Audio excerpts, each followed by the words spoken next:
Hello students, welcome to Chaturvedi classes. बेटा हम लोग पढ़ेंगे अभी क्लास 9 के चैप्टर लाइंस एंड एंगल्स की एक्सरसाइज 6.2 का एक और क्वेश्चन। ये आपकी एनसीईआरटी और एमपी बोर्ड दोनों की बुक में एक्सरसाइज 6.2 का क्वेश्चन नंबर 3 है। पहले बेटा समझ लो कि इस क्वेश्चन में क्या दिया हुआ है।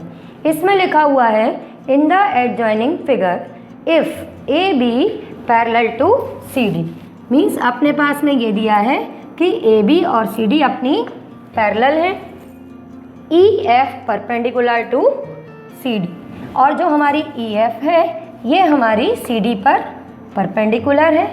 इसके बाद में लिखा है कि angle G E D 126 degree है। जी ई डी ये बेटा धीरे धीरे समझने वाली चीज़ें हैं, इनको जितना धीरे धीरे हम समझेंगे उतनी ही जल्दी हम अपना सॉल्यूशन लिख पाएंगे। तो ये दिया है कि जी ई डी ये हमारा 126 डिग्री का है। अब हमको फाइंड करना है एंगल ए जी ई। अब ये बेटा नंबरिंग करते चलो और यहाँ मार्क करते चलो, जैसे आपको पता रहेगा कि हमें कहाँ फाइंड करना है। तो हमको angle A G E means angle 1 find करना है। जी ई एफ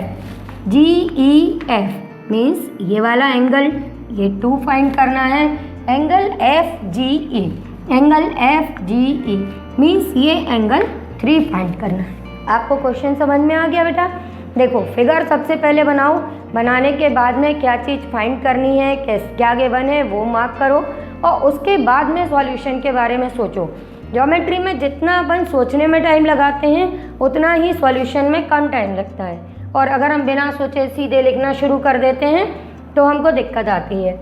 अब ये हमने पूरी चीज़ें समझ ली, ये क्वेश्चन हमारे पास में है एक, और हमने अब इसको सॉल्व करने की कोशिश की।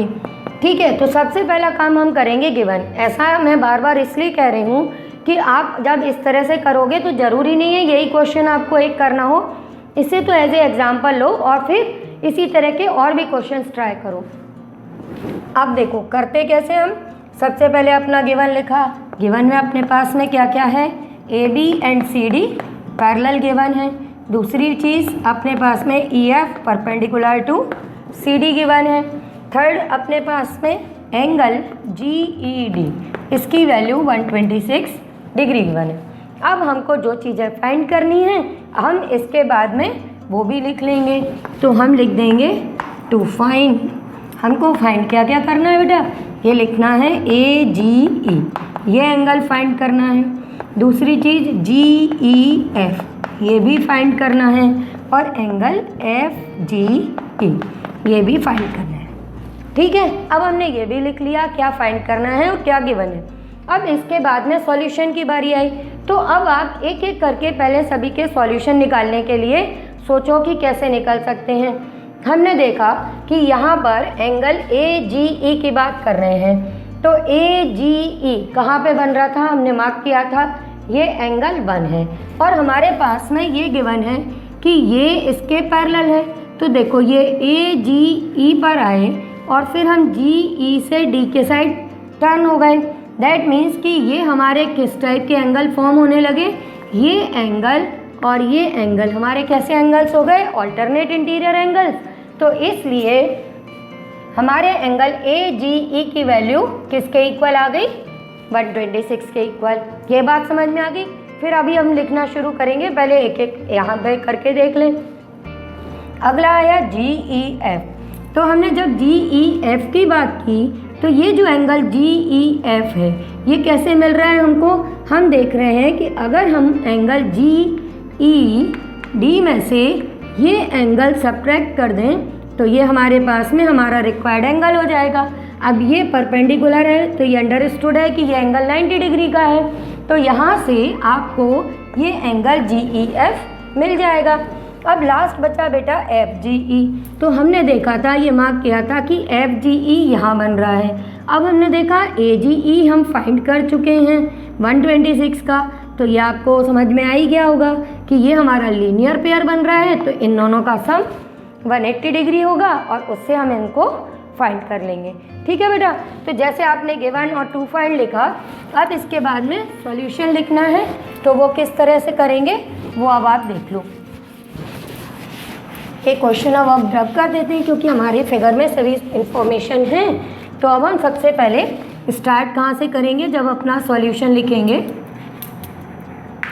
तो हम स्टार्ट करेंगे कि as A B parallel to C D. ये हम कहाँ से लिख रहे हैं, गिवन में से। तो यहाँ पे एज ए रीज़न लिख देंगे कि गिवन है। देयरफॉर एंगल ए जी ई, ये हमको जो फाइंड करना है वो किसके इक्वल आ जाएगा, जी ई डी के। और रीज़न कौन से एंगल्स हैं वो हम लिख देंगे कि alternate interior angles, alternate interior angles. ठीक बेटा, तो अब यहाँ पर आगे आप सॉल्व कर दोगे कि A G E is equal to 126 degree. ये क्यों लिखोगे, क्योंकि जी ई डी की वैल्यू 126 डिग्री गिवन है आपके पास में। देखो ज्योमेट्री का एक रूल रहता है कि हम जो भी चीज़ सॉल्व करते जा रहे हैं उसका रीज़न उसके साथ साथ लिखते जाएं। तो ये हमारे पहली वैल्यू निकल आई। अब जैसे कि मैंने बोला था कि ये वाले एंगल की वैल्यू निकालेंगे कैसे, हम इस जी ई डी में से एफ ए डी को सब्ट्रैक्ट करके। पर ऐसे ही हम डायरेक्ट थोड़ी लिख देंगे, हम स्टार्ट यहीं से करेंगे कि वी है angle G E D, angle G E D is equal to 126 degree. अब एंगल जी ई डी के हम दो पार्ट कर देंगे, ये लिख देंगे angle G E F plus angle F E D is equal to 126 degree. अब इसको लिखा हमने G E F E D की value 90 degree is equal to 126 degree. तो यहाँ से हमारे पास में एंगल जी ई एफ की वैल्यू कैसे निकल आएगी, या रुको हम ऊपर से कर लेते हैं। अच्छा फिगर रब क्यों किया, इधर कर लेते हैं। तो ये अपने पास में बेटा एंगल जी ई एफ की वैल्यू आ जाएगी 126 डिग्री माइनस 90 डिग्री। ये सब्ट्रैक्ट कर देना तो ये आ जाएगा 36 डिग्री। ये भी हो गया। बहुत सिंपल सा क्वेश्चन है, बस आपको स्टेप्स कैसे लिखने हैं उस पर ध्यान देना है। अब लास्ट अपने पास में अपने को जी ई एफ फाइंड करना है। तो अब हम यहाँ पे कैसे लिखेंगे कि here angle A G E plus angle F G E is equal to 180 degree. अब इसका रीज़न हम क्या लिखेंगे कि ये कैसे एंगल्स हैं हमारे, ये हमारे लीनियर पेयर ऑफ एंगल्स हैं। तो हम लिख देंगे linear pair of angles. Reason ज़रूर लिखना है बेटा, है ना।